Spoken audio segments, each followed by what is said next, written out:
Завершили строительство камина в неотульском стиле второго поколения. Двухуровневые ниши под изразцы, конфетки в 3 уровня. В центре у нас расположилась гармошка, в топке клиновая лучковая арка, понизу стоячки. Вокруг гармошки протащили 2 пояска из круглых кирпичей.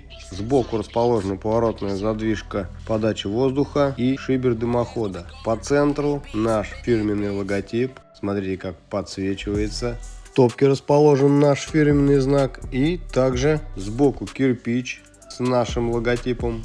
На всю постройку ушло 10 рабочих дней. Кирпич европейского производителя. Смесь российского производителя, основит белая. Печник тульский в деле.